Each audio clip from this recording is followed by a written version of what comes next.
Had Pat Rasco, Cindy was missing at that one as well, we shocked her about that. We had Rusty Rasco, he was recording, Jack Dade Bailey, Ted Creel, Mike Hawkins, and John Herman were here. Opened the meeting at 9 a.m., asked Mitch for lead in prayer, introduced the new board members, established their quorum present to conduct business, and we read the previous November annual meeting minutes. Those were approved. The financial report for the fourth quarter year and the year to date was read and discussed, and we approved that. Annual dues, we discussed when due, payment schedules, available collection options, interest on accounts, small claims options for delinquent dues, and I'm just happy to report that we don't seem to have any issues with that right now throughout the entire neighborhood. Maintenance storage building, we talked about that, enclosing the water system. Most of that is now complete. Runway lighting system, we talked about that. Got a motion passed with that, that's complete. Next step down the road is our irrigation system, and we're working on that. We're going to discuss that a little bit. Runway sanding is continuing. Power line on the south, I've got some updates on that, which is more entertainment for those of wanting to claim responsibility for the power line. Ponderosa Drive taxiway obstructions, we're going to talk about that today a little bit. Status of the public use of private airport, we did talk a little bit about that. It's runway maintenance, mowing, winter maintenance, water leaks identified, fixed, seeding and fertilizer. Storage shed project started, stopped, and that's a contract issue, and we've already discussed that in executive session and how we're going to move forward with that to try to recover some of our funds. We haven't had hardly any concern letters. If we did at that point in time, those have all been remedied. The taxiway access at the south end of the Ponderosa Drive has been completed, and that's moving forward. We're trying to get grass to grow on it between flooding and grass planting. It's a little bit of an open forum, and we moved to adjourn, and that motion was passed. That was submitted by Pat Rasco. Any questions, additions, or corrections to the previous minutes? No. I entertain a motion to approve the previous minutes. Make the motion. Second. All in favor, say aye. Aye. And previous minutes have been passed. Treasury report.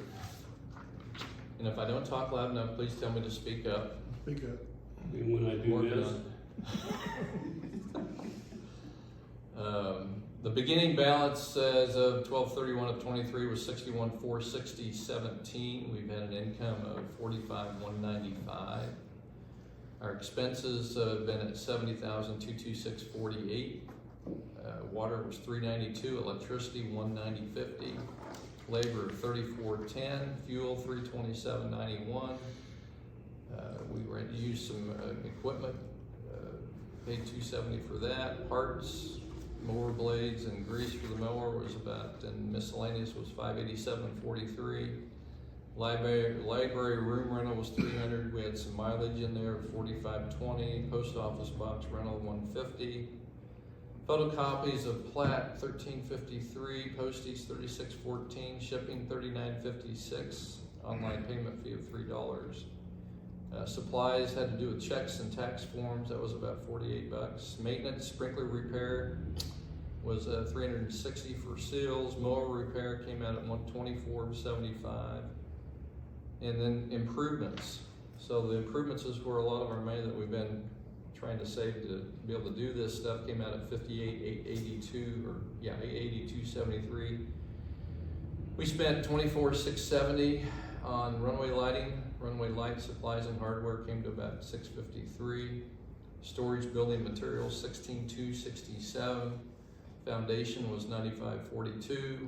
Storage building labor came in at $41.44. And then storage building, we get floor gravel in there, $400. Other improvement was the south taxiway culvert pipe, that was $284.40. Sand at the south taxiway and the runway sand, we put on about $1,200 worth of sand, and more of that needs to be done. Electrical supplies storage building came in at $15.21. Gravel storage building road edges $200. We did some road base on that, just kind of as an experiment due to the flooding to see if it would hold the edges. The county should be taking care of that. We're gonna discuss that here in a little bit as well. And then checks, we got checks, tax warrant, insurance, liability 1672 for the mower, 295, storage building 448. And our ending balance currently is at 36,426.69. Any questions or concerns on that? No. Entertain a motion to approve the treasury report as read. I'll make that motion. I'll second it. All in favor, say aye. Aye. Treasury report approved. Let's see, ARC report. Not a lot going on. Pat Shannon's added some concrete and building an outdoor kitchen. He got that approved from the ARC. We've got some lots that have been sold. The one north of Mike, I think, is going to close in September. And the lot south of me was a Dr. Malik, who's out of Huntsville. He bought that. And there's a couple places for sale. As far as I know, there's only one or two lots. One lot by the developer that's still owned out there by the highway, the south lot on 150, and then Rusty Shannon owns the lot just north of that, and it's on the market. So otherwise from that, it's been pretty quiet from the ARC side of it. Runway lights, they're all installed, they're working extremely well. I went out and did some test flying in the Vulcan as it was becoming dusk to dark. They've got good vertical penetration. I did probably 8 to 10 approaches at various altitudes and went out on a 3-mile final. And if you can't see the runway now, it's not our fault. They're lit up very well. The lighting system is a worldwide used lighting system. They're kind of a Cadillac light, but they're really good. Battery life on these are solar powered. There's no wiring involved. They come on in the evenings and go off in the mornings. Even with low sun days or overcast days, they'll run for 2 or 3 or 4 days. The battery packs in them are easy to replace and not terribly expensive.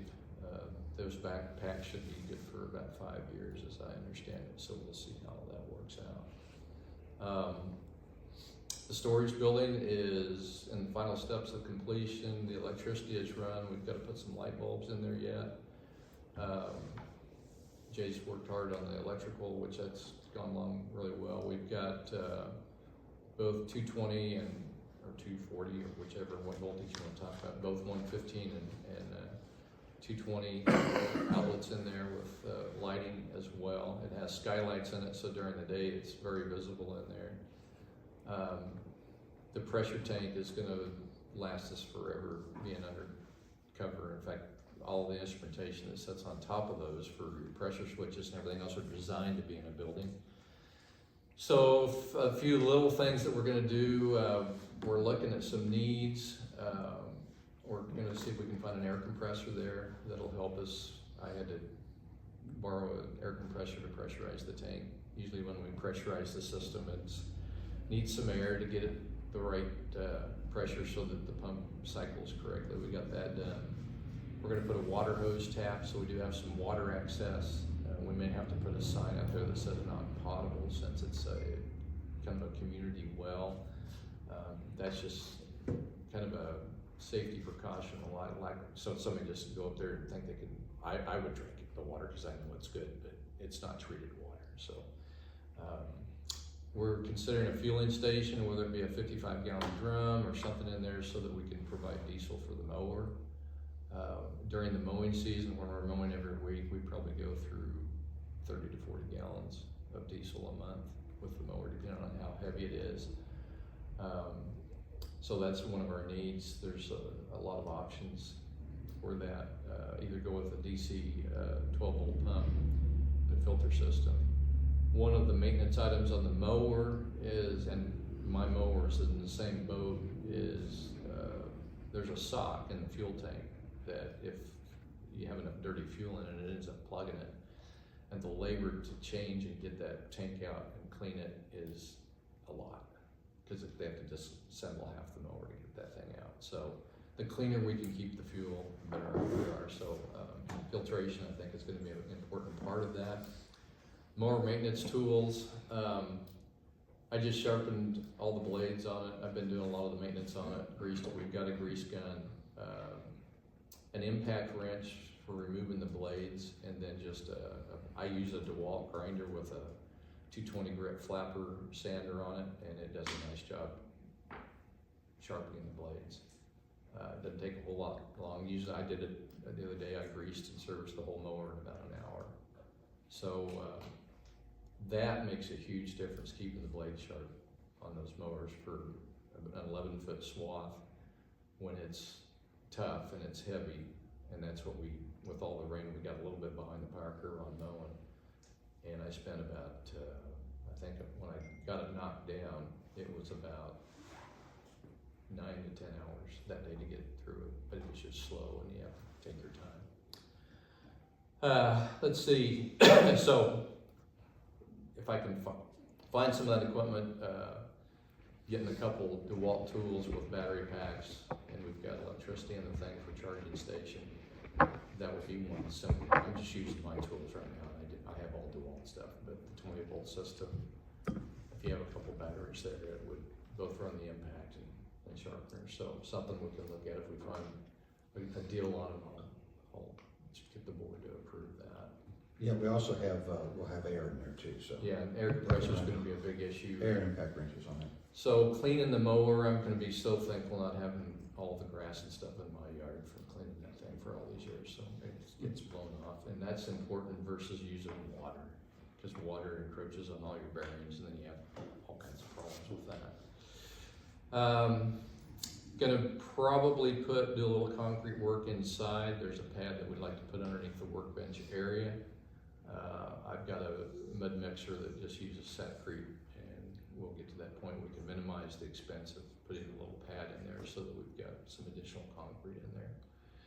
And the flooring for now is just road base, and that seems to work well. I didn't see any reason to put concrete in there due to the expense of concrete, which is anywhere from $140 to $180 a yard right now. But the road base works well, and if you're going to drip hydraulic oil and all the other things that go on with the machinery in there, it works well.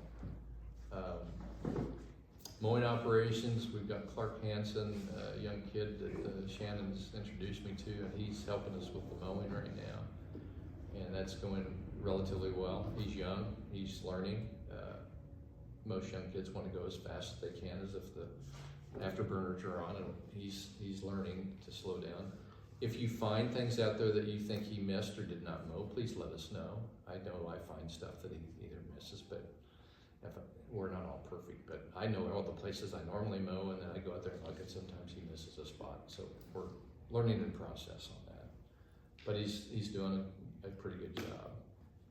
Runway watering, we haven't had water much this year, particularly when you get 22 inches of rain in 5-6 days, but it's starting now. We got the system pressurized up, and everything seems to be working as far as I can tell. So, South Taxiway access, we did get that finished, put in a culvert, some dirt work, all the flooding washed a little bit of that out. I got most of that dirt back in place once we get grass established on it. I do have we put some red lights on the south end, red lights on the north end to identify the end of the runways. I do have some blue LED lights that I'd like to put on the taxiways so that we've got some taxiway lights to identify our taxiways. I got a request for some reason, somebody wanted to know what the names of the taxiways are, and so I named them. It's on that PDF that was sent out about 3 years ago. They were labeled there. Oh, were they? Yes. Well, I don't know if they're the same ones that I came up with, but anyway, I got Well, take a Ponderosa. look, because it's publicized Oh, is it? on that document, yes. Oh, well, And it should be on our website. I wonder if they're the same thing I call them, because I put Papa for Ponderosa and November for the north one. And, It was A, B, C, D, and H was on the opposite side. well, I'll ask the board if they'll approve my names, because they're more like an airport is. So you got Papa, November. You know, it's out there. Well, You're trying to change what's already out there, but so if it's I out take there, pride in the work I did on that. if you I'm go to not sure. 4-Flight, is it on 4-Flight? I don't think Fort Flight has anything, does it? They should have it. They should have it if it's official. I know, it's our neighborhood. It was done for our neighborhood use only, and it's on our website. Well, would you Okay. like, Would you like them to be called something different?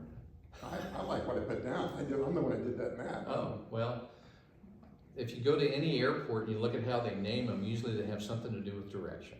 So November's on the north, and Papa is Ponderosa, and Sierra's on the south, and Charlie's in the center, and then you've got November whiskey and Sierra whiskey and November whiskey on the west side. There's no taxiways listed on 4 flight. Yeah, I didn't think there was. So anyway, we'll figure that out. Yeah, take a look. I don't care. There's It a doesn't make any PDF difference. on our website, and we I shared will, it. I will look at that. 'cause And I we didn't shared it know. with other folks elsewhere, so it's out there. Okay, good enough? Yeah, they're not labeled physically yet. No, We'll get that resolved. we'll put some labels out there so everybody doesn't get lost.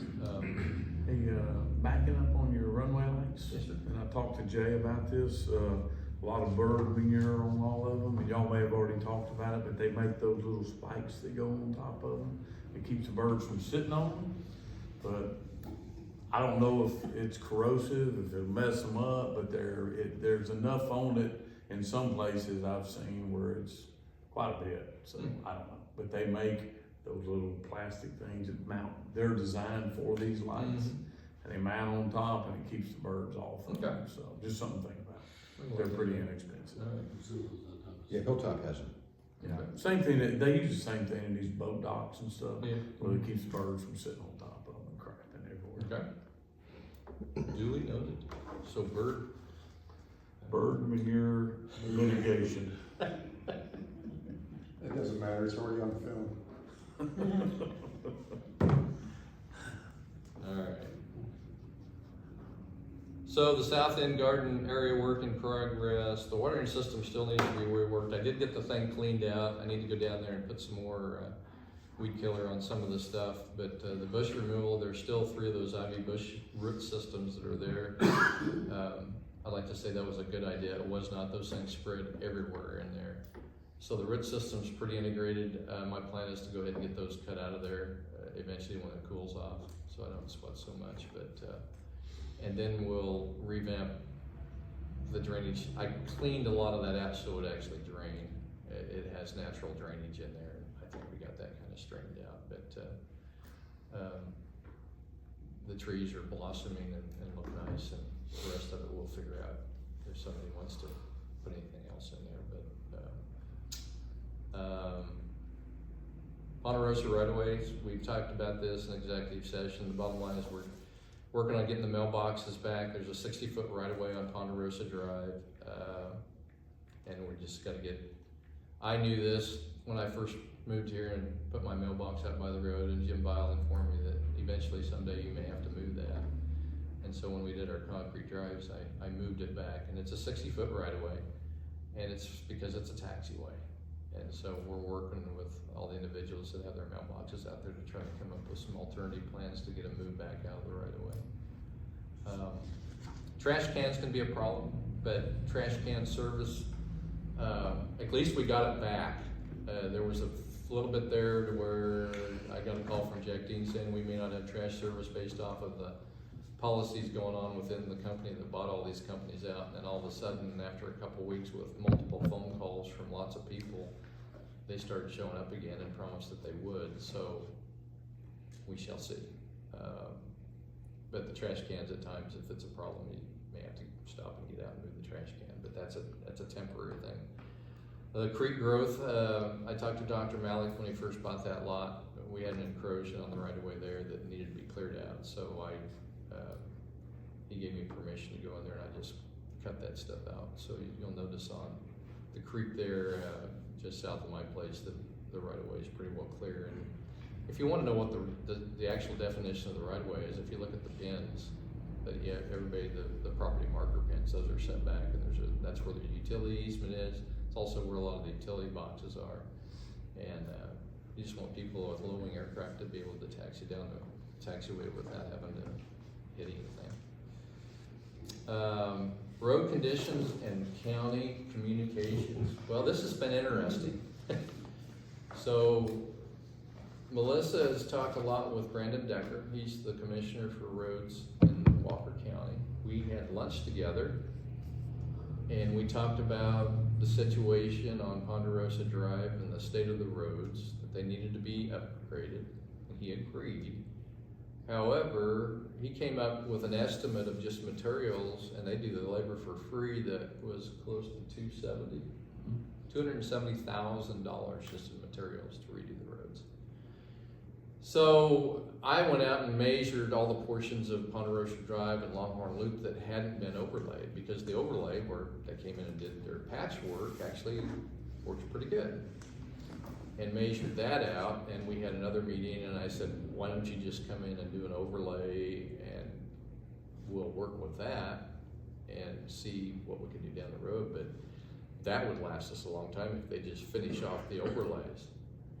And then, of course, we had the hurricane and the floods, and so they're just trying to get major roads opened back up, which they had a lot of stuff. So they're well beyond their budget. We are on their list, according to what Brandon told us, to get some work done on our roads. When that will happen, I don't know. I think they're under a lot of fire because of all the other issues they've got going on right now. So we have been working at it. We've been trying. The drainage from the excessive rain, if you notice, yes, did we have some water backup in the system? We did. Did anybody flood? No, that I know of. And then in about 24 hours after it stops raining, the drainage system and everything clears out. And it has to do with flow off of the property, not so much our culvert size or anything else.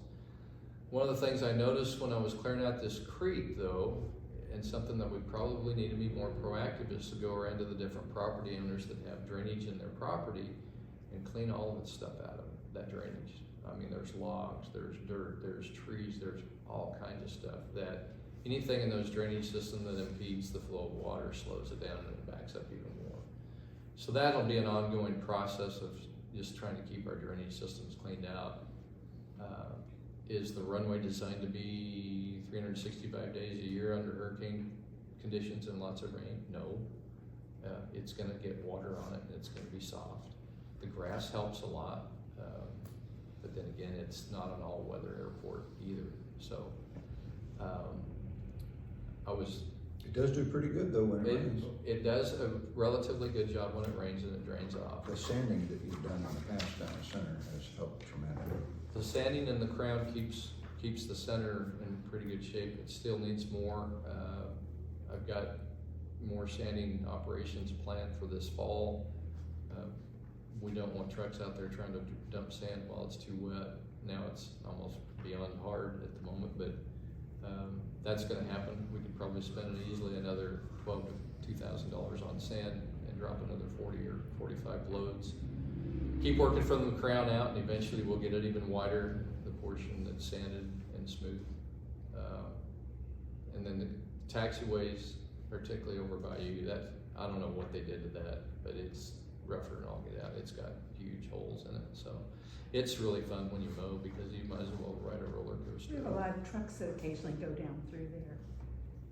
I haven't seen any truck trails, but regardless of whether there's trucks or not, it's buckled big time. And that's normal for this flat gumbo, is how it buckles. So we're gonna get taxiways smoothed out some too. There's gonna be sand dropped in there. And I'll explain when people get out there and look at it, if they see something that they think is a rock, it's probably a clay ball and it'll break up. That was what we ran into before. But anyway, we're gonna work on that so we can get these things smoothed out some, because it's no fun mowing on that stuff. And what taxiway are you guys on? They're We on call it H. H. Over there, northwest side. or November whiskey, either one, H or Okay. November whiskey. I'll make a note of that. And it's this one up here. Yeah. Got it. It's fun to taxi down it. Yeah. I'm always worried about my prop hitting something.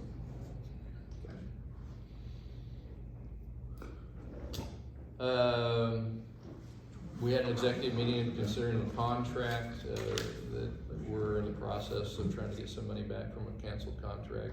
And, we're gonna proceed with those options and see what happens from there. That's all I can say about that.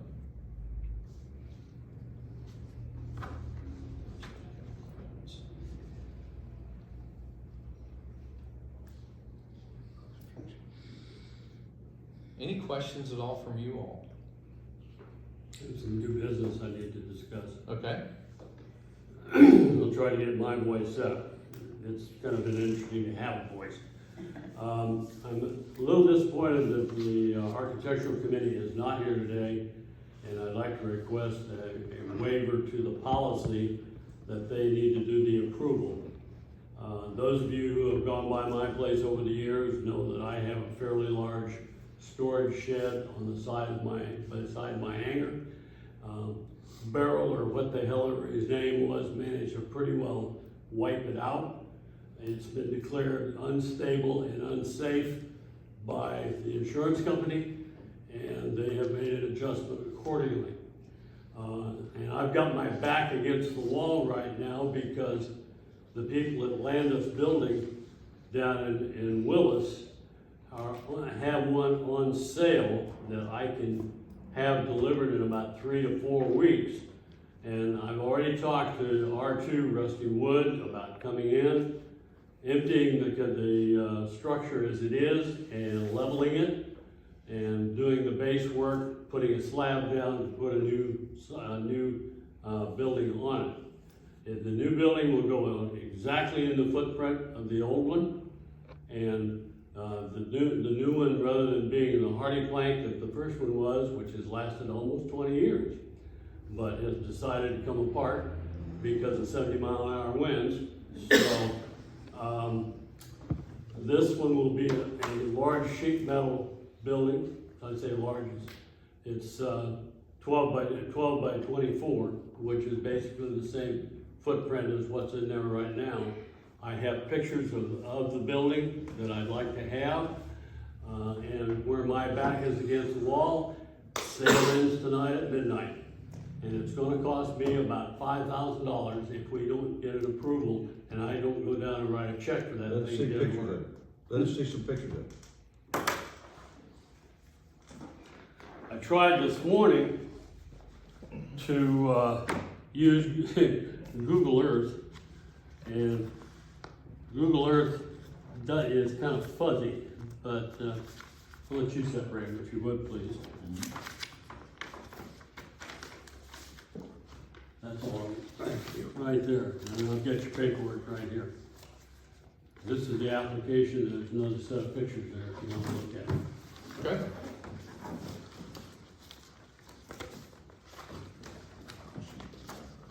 That's a replacement. And the only reason I mentioned when I was asked about filling out the ARC request, just to cover our bases, but to be honest with you, you're replacing a building, go ahead and buy your building. And if somebody has qualms about it, I'll defend your replacement. Thank you. So, don't worry about the sale, go get it. Does Does anybody have a qualm about that? Why don't we Yeah, make a the motion? one that's in there now is 2-story. This one is not. This has got a 10-foot beam on it. So in absence of the ARC, I would entertain a motion by the board to approve. I make a motion, he'd be allowed to buy. We have a motion, we have two motions to approve, Hey, you hold, deal with- hold on just a minute. Only the board can make the motion. That's true, that's true, Okay. that's true. I'll make the motion for Beetle to proceed forward with it. Anybody second the motion? I'll second. All in favor say aye. Aye. You're approved. Thank you, sir. Do it to it. Thank all of you. Go for it. You just saved me. And I'll just keep this on file, and if anybody's got any questions, we'll just say board approval and I'll sign it. Okay, R2 was over yesterday, and I'm not too sure when he's gonna get all the Bracero labor in there to get it, to tear the old one down, but you probably see it within about a month, because the building, We'll give you a year, how's that sound? I hope not. You can start at my house in the meantime. It'll be a little heavier when you pick it up. This one, fortunately, this one comes in with a floor too, which helps, but then I gotta put a slab underneath the damn thing, so keep it from going down again. Yeah. Cool. Thank you, gentlemen. You're welcome. Don't put anything aircraft in there, remember, just junk. What? Don't put anything aircraft in there, just junk. I got lots of junk, that's not a problem. Airplanes only. Who's in the board sign it? Yeah. In absence of the ARC. Rusty, you wanted to take a picture of this somewhere for the record? Oh, I'll see it after it's I've got finished. your AOC. You got the app? I've got everything. Okay. And we're signing it for you as well, and we'll send you a copy of the sign if you want. Can I make a comment about this road thing? Mhm. We still got some patches that are held together by a little bit of asphalt out there. I understand. And you know it, and I know it, and I've been making phone calls, and everybody else has too. But in my case, both of my airplanes are tricycle Mhm. with about 3 to 4 inches of prop tip clearance. So, I wouldn't get out on that taxiway, on that road right now on a bet. Understand? It's kind of like the power line situation at the south end of the runway. Oh, And Lord, don't bring that up. And Tim told, well, it's entertaining because this has gone on for over 20 years. And, Jim Bile and Ted tried to get them to do something about it, and it's gone off and on for years. Who managed to move the balls?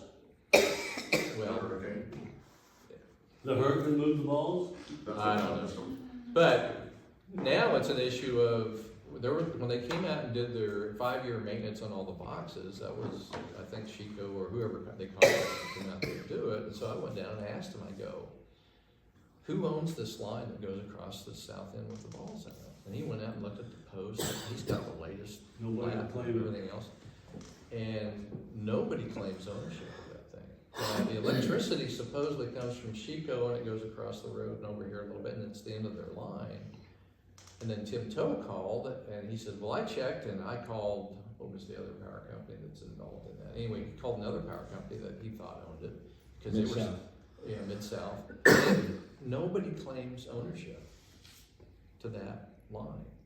So, somebody says, well, we need to get these lines moved. I said, go for it, because I don't know where to go. I'm trying to remember who it was that I had out there, and this was 20 years ago. And I was screaming like mad to get the lines buried. And I just about had this guy convinced that we really need to bury these lines, because I'm the only naval aviator that I know of other than Hal Frischig on the airport. And I don't need to do a 3-wire trap up there on that damn thing. But I got the guy out here from the power company, and I'm showing them to him, and I just about got him convinced that, hey, the liability aspect is gonna cost all of us a heck of a lot more than what it would cost to bury these things. And about that time, Jim Bile showed up on his John Deere tractor, and he said, well, it's a PPR airport, you gotta have a prior brief and prior permission and blessing from Peanut Garden, everybody else. And all of a sudden, we didn't even get an agreement on the balls. And I ultimately did get the balls put in. But we've been exceptionally fortunate to not have somebody go into those wires. And if it ever happens, the whole place is gonna be liable for it. Because Well, we got somebody working on that. We got a guy that's, recently retired from Mid-South, but he is in charge of all of the power lines, Okay, maintenance and stuff, and it's kind of an inside job. We know a guy that knows a guy that knows this guy, and he's good friends of mine, so we're working on finding out the identifier of thank those. you. And Because as a I'm retired getting them FAA pretty inspector, I can It's tell you right now. it's not a dead issue, and as far as liability goes onto it, it's kind of like anything else around a runway. I don't care where you're at. You hit it, the PIC is responsible, period. Well, they're gonna sue all of us. Doesn't matter.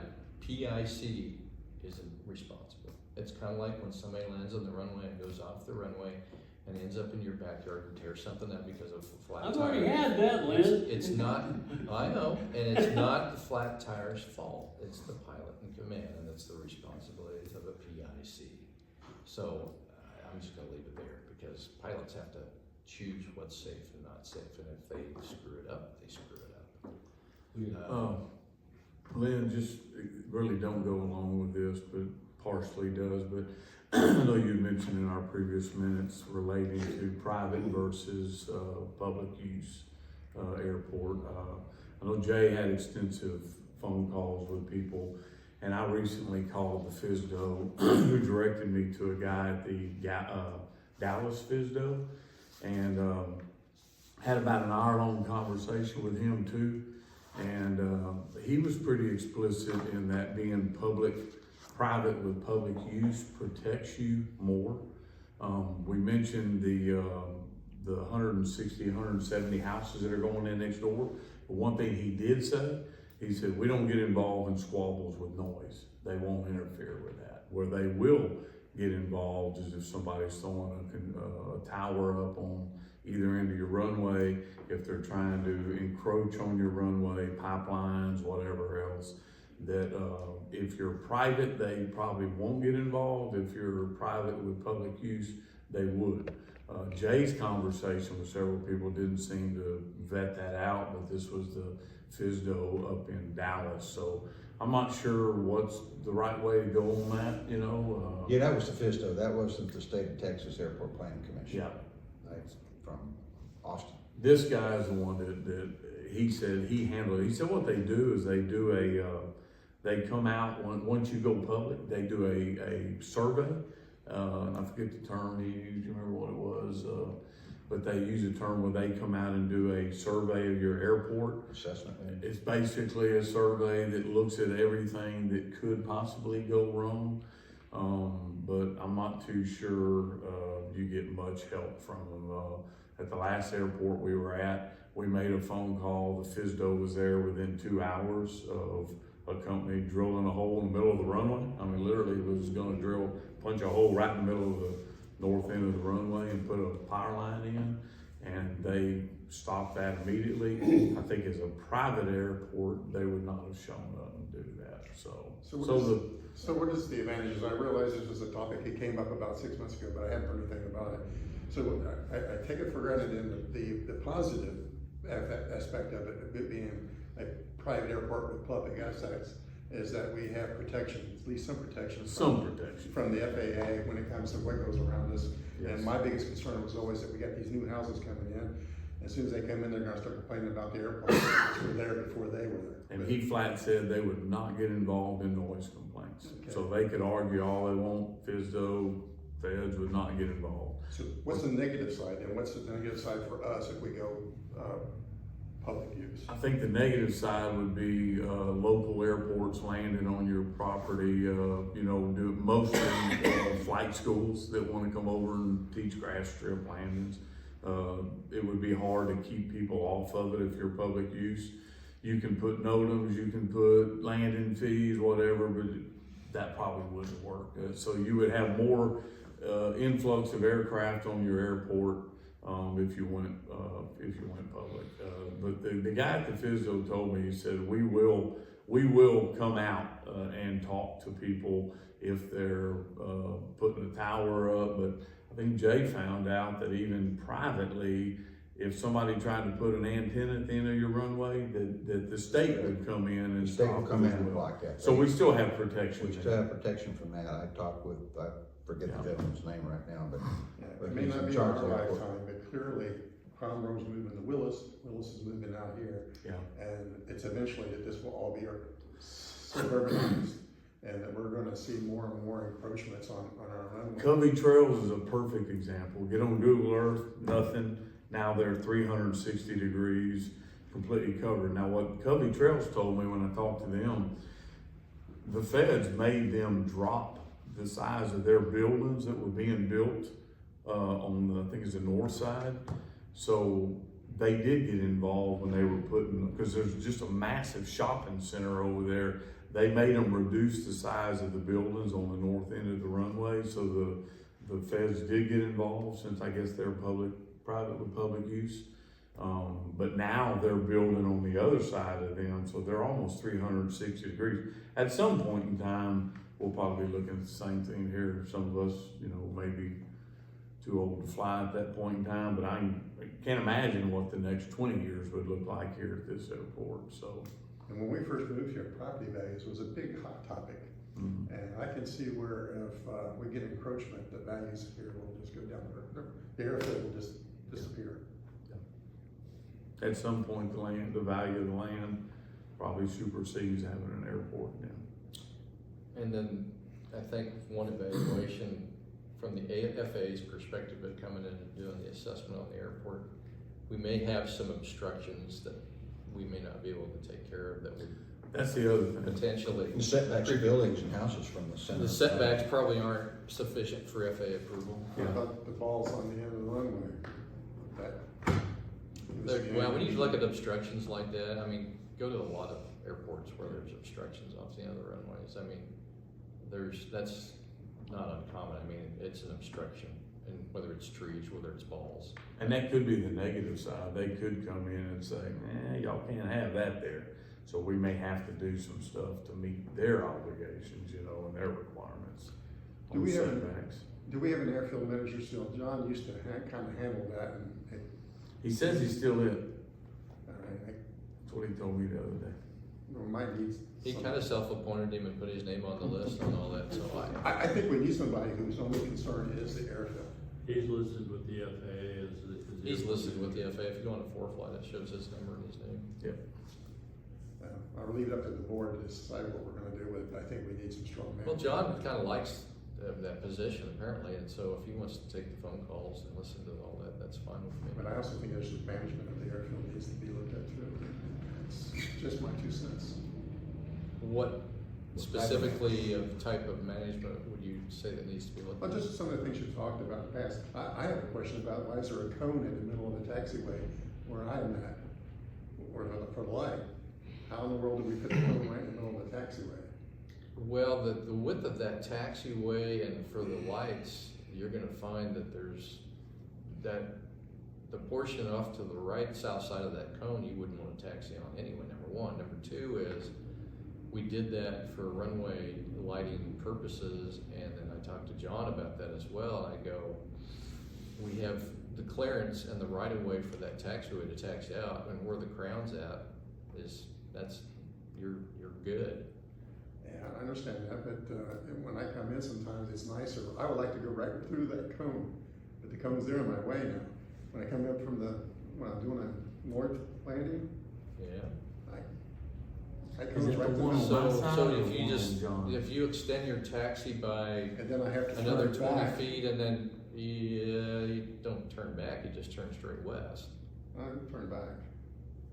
The center. I'll look at it. But we did that. My we big did- thing is, could we just sink it, put it down ground level, taxi over it, or? The cone has a runway, the cone has a runway light in it. Yeah, I know, put the light in the ground. No, that won't happen. You That need would to, be Part of the safe. problem there is also when we have some of these frog strangling range that we have around here.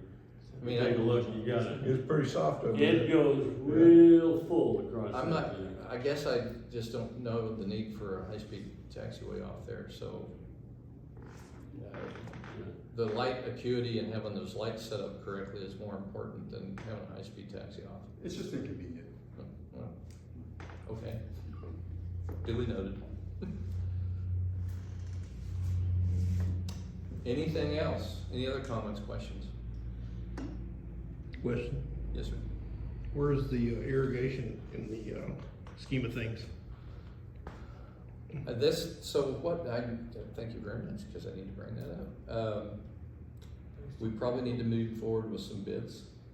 I'd like to get at least 3 bids on what it would cost to have somebody come in and just install the irrigation system and emulate it off what Wade has up there.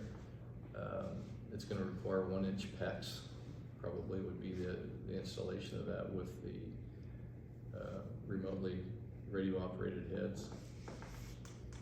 And anybody wanna, I think some of that was being based off recovery of money from the previous building, so that was kind of the holdup on that. it's gonna be a money thing, but we need to get some bids to But know. we can get the bids.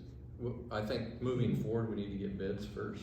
Yeah, we can move forward on bids and the And see how design much of the thing, so that we have it all ready to go, with the money's there, we can do it.